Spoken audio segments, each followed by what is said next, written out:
Well, hello.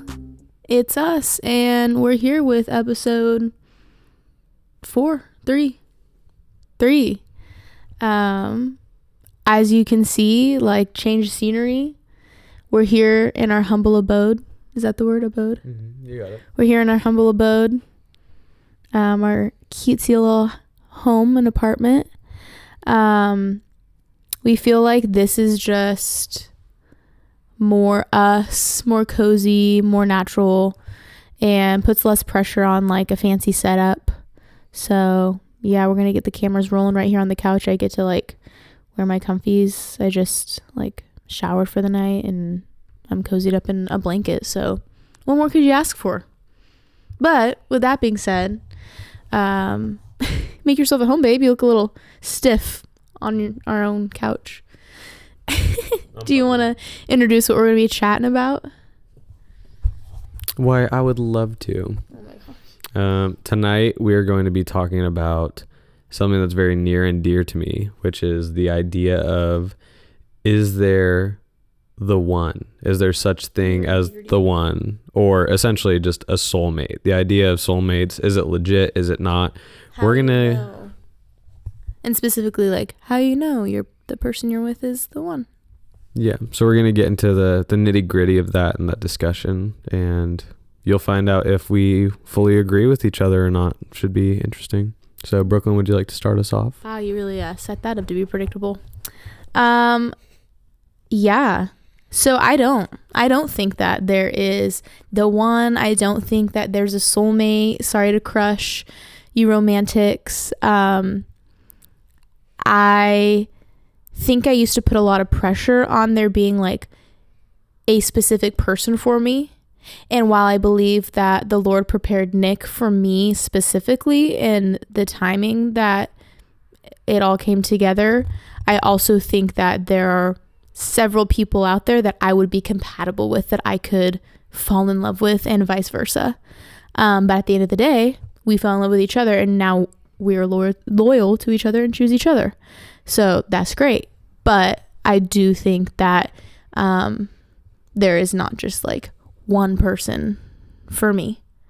But as you might imagine, Nick likes to think different, which he's just being a sweet boy saying like I'm his soulmate or whatever, and then making me feel guilty for not saying the same. But would you like to share a little on that?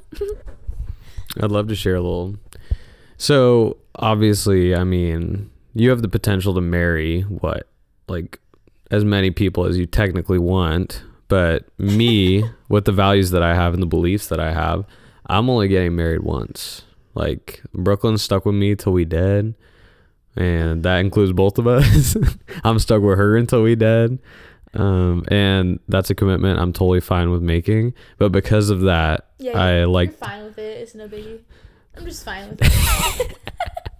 Because of that, I like to think that God brought us together in this lifetime, because there's only one life that we get to share on this earth. Okay. And I'm sharing it with you. So technically speaking, that makes you the one, in my opinion. Yeah. But is there like one perfect person for you? No, because no one's perfect for you. Someone can be like better suited to you, but it's always going to take some work. You're always going to have to make some changes, some sacrifices, and it's all for the best, because usually that means that you're becoming a better person along with the other person growing as well. And growth is what you're looking for in a relationship, a healthy relationship.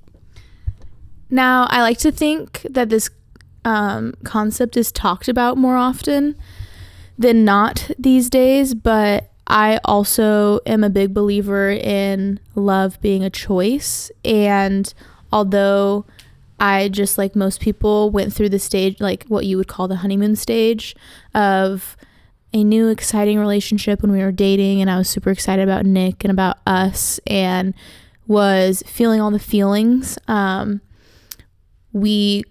As we progressed in our commitment to each other and our seriousness with one another, we quickly ran into things that required okay, am I going to show up and choose this person in this moment, or am I going to allow my lack of lovey feelings direct and guide my choices? And yeah, so I mean, pretty early on, we experienced that. Like, there were times and justified moments where either of us could have walked away from our dating relationship, and that would have been perfectly understandable. But we chose to stay when we didn't have to, meaning that now that we're married and we're here for good, I think we'll be good to go because we've already made that choice. But I think that's an important distinction to remember, just because so often I feel like walking away is too easy these days based on just our own personal feelings and our own personal happiness. But when you see happiness as a fleeting feeling, which I believe it is, we have moments of happiness, then you would understand why just that being the justification for walking away might not be super great reason. So I just like to acknowledge that it's a choice to show up every day, that, you know, people say the phrase like, I might not always like you, but I'll always love you. And I don't know, that sounds like a little funny, but I think it's kind of true. Like, there's moments or there's days where there's frustration, and like most good things, it takes work. So marriage is good, but it does take work, and you don't get to just walk away, especially us in this tiny little apartment that we're in. Like, you mad at me? I'm mad at you. We're having it out right here, right now, and everybody is listening because of these paper thin little walls at the apartment. So yeah, this is a humbling environment.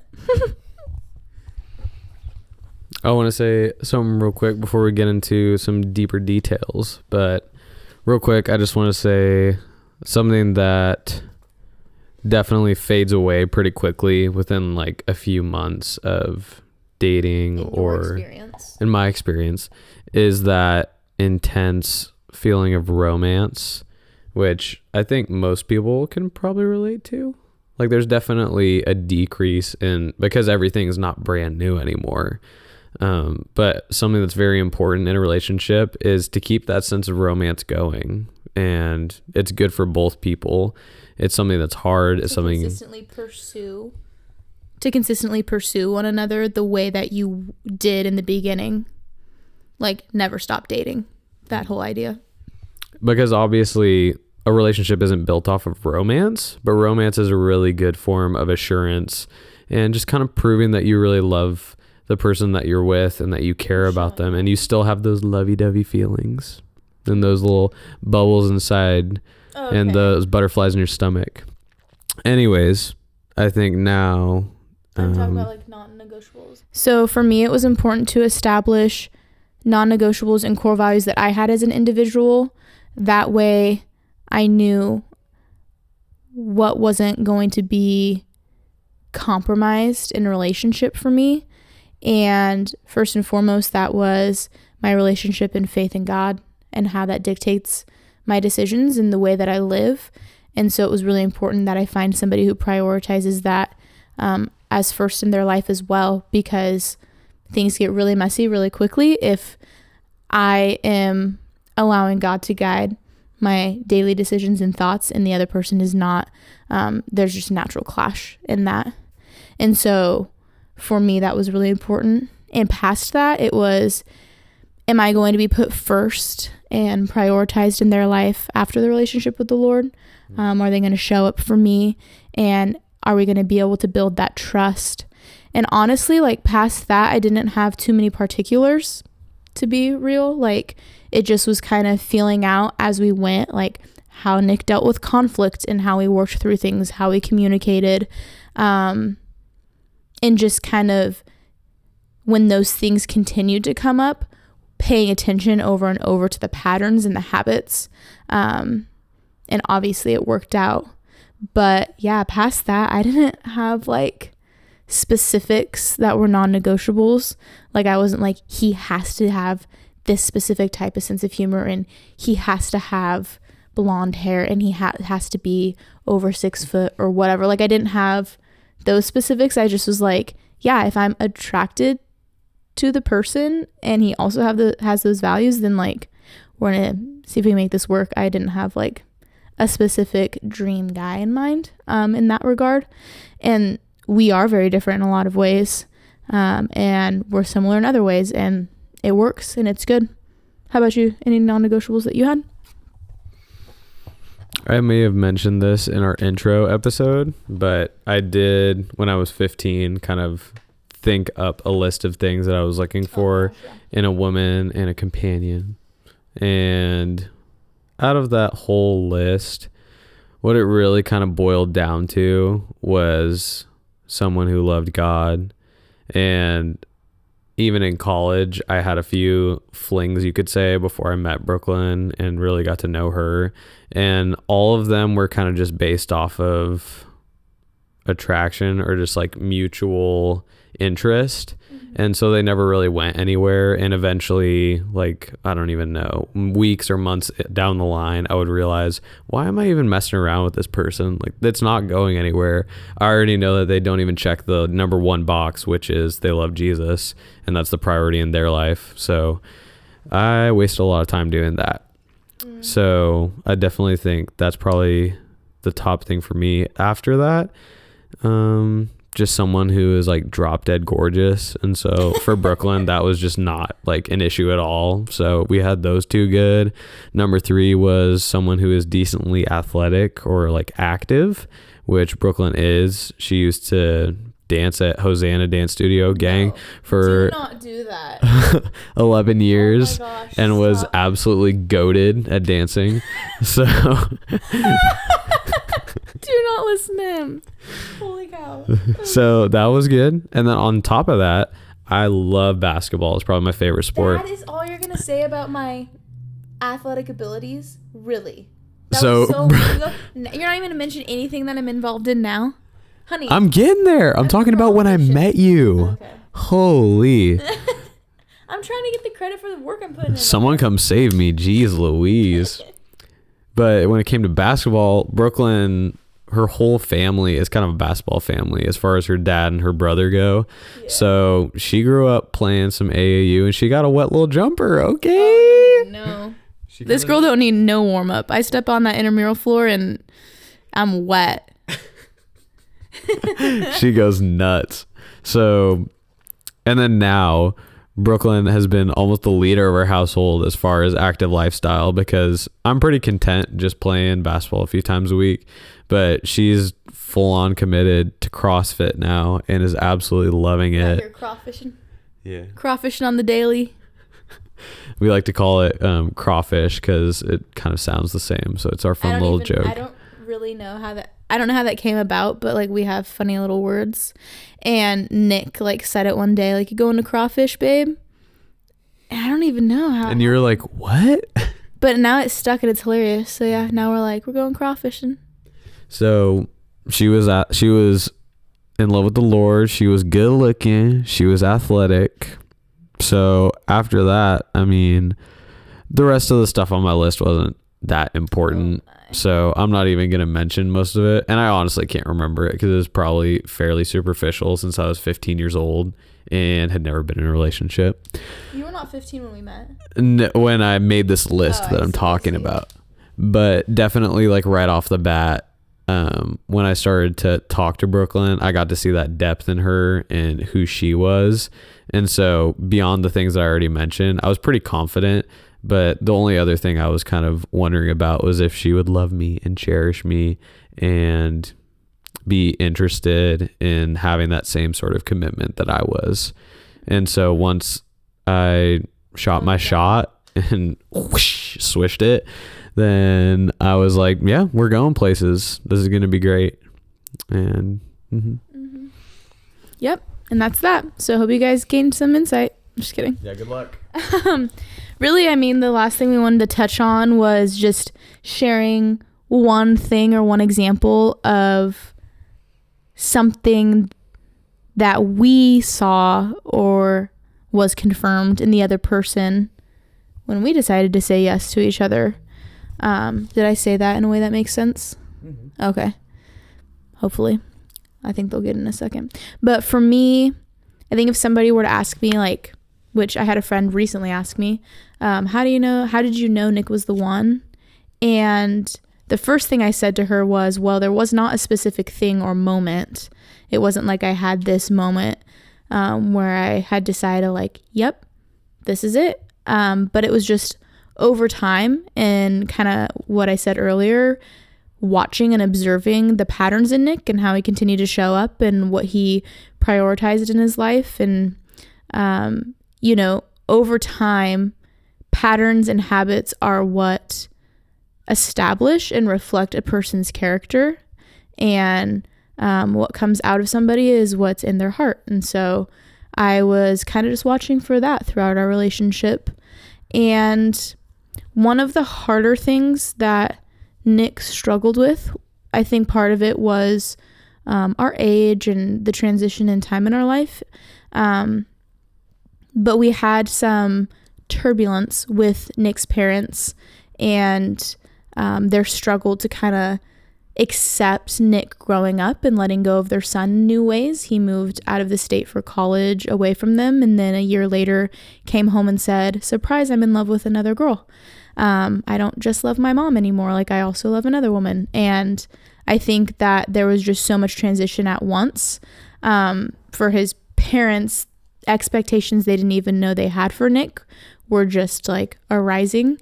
And so we went through a pretty long period of time where I was like, okay, Nick is going to have to show me if he can really put me first, because we had reached a point in our relationship where we had decided, yeah, we're probably headed towards marriage at this point. And we had made that serious commitment to one another to have a different type of intentionality in our relationship moving forward, knowing that we were probably going to be getting married. And so it was very, very difficult to establish like respectful boundaries with his parents while we were still dating, if that makes sense, because we weren't married yet. So like the seriousness of our relationship in their eyes wasn't the same since we were still dating. But watching Nick take the necessary steps to have uncomfortable conversations with his parents and set boundaries and kind of show me like, I put you first now because you're my best friend and you're going to be my spouse. So you now come above my parents. You now are above my family that I grew up with, because you're going to be my new family. These people will always be my parents. I will always love them and we will always be in each other's lives. But our relationship and the roles that we have in those relationships are shifting. And establishing that was really difficult. But watching Nick make that decision was really important for me, because there was actually a moment when I wouldn't say broke up, but separated for almost a month, because I was like, look, I'm at the point where you either have to show me with your actions that this is actually going to happen, that you're actually going to establish these boundaries and put me first, not just say like, oh, it's going to happen, because that doesn't do anything. Where's the actual change? Or I'm going to have to walk away, which was the last thing I wanted to do. I loved him. And we took that month, and Nick had the conversations he needed to with his parents. And I really saw him like do what he needed to show up for me and put me first. And then I had a different confidence going into marriage, because marriage does not change anything. So if you're, in my opinion, banking on things getting better after you tie the knot, that's kind of like a scary hope, because in my opinion, it actually just heightens whatever that issue is. And so for us, it was really important to work through a lot of those things before we got married, knowing that like, okay, well, a flip doesn't just like turn on when you get married and ooh, poof, magic, like everything's good now. So yeah, Nick put me first. That was a major thing. I would say the thing that kind of confirmed to me that Brooklyn was the one for me was that she cared so much about me and loved me so much that she wasn't afraid to say hard things or hold me accountable and be there for me in the things that I needed to work on and grow up in. And that's a really vulnerable thing to have with someone else. I mean, even if you're dating, like there's certain things that if you're with someone, you don't really want to bring up. And especially me being like a fairly defensive person and always wanting to be in the right, always wanting to do my best. I wasn't the most approachable. And so there were a lot of things that Brooklyn would bring to me or say to me. And normally my response would be pretty terrible initially. And then later on, I would be thinking about it a lot and either decide to like actively work on that or not. And during our dating relationship, a lot of my decisions were to not work on those things. And that makes me sad because I could have been a way better person by now. But Brooklyn always saw the potential in me. She saw my heart, which was at the root, a heart that really did care about those things and care for her. But sometimes it just didn't, the things that she was saying were true, but they just didn't click. Or sometimes they just didn't mean as much to me because it was because it was coming from her. And so it felt hurtful instead of helpful, which is not how I wish the dynamic would have been. And at this point in our relationship, But you were so afraid. You were so afraid to disappoint me and let me down. And I think like in any friendship even, especially if it's going to be somebody you're going to spend the rest of your life with, like you have to establish like we're going to disappoint each other. We're going to let each other down because we're imperfect people. And Nick had a really hard time accepting like I'm imperfect and I'm going to hurt Brooklyn sometimes, you know? Mm. So yeah, that was a big struggle for me, was just kind of listening to what she had to say, taking it to heart, and then working on changing that. And even the things in our dating relationship that I did say I wanted to work on, I didn't really make that much progress in. But now I'm at a place where I'm learning to not be so defensive, so that when Brooklyn is telling me something, I can actually sit in that and listen, hear what she's saying, and respond in a way that's productive. Even if I am feeling hurt, I try to take that step back and think, what is she thinking right now saying this? And what does it mean coming from her? And how is she feeling based on whatever the situation may be? But the fact that she cared enough about me to just not beat around the bush, not just accept those things and just tell me straight up how it was, that really meant a lot to me. And I can't say that I've ever met someone else who was willing or able to do that. So that made Brooklyn very special and very valuable. And as I started to grow and mature, I appreciated that even more because I saw how valuable that was and how rare of a quality that is to have.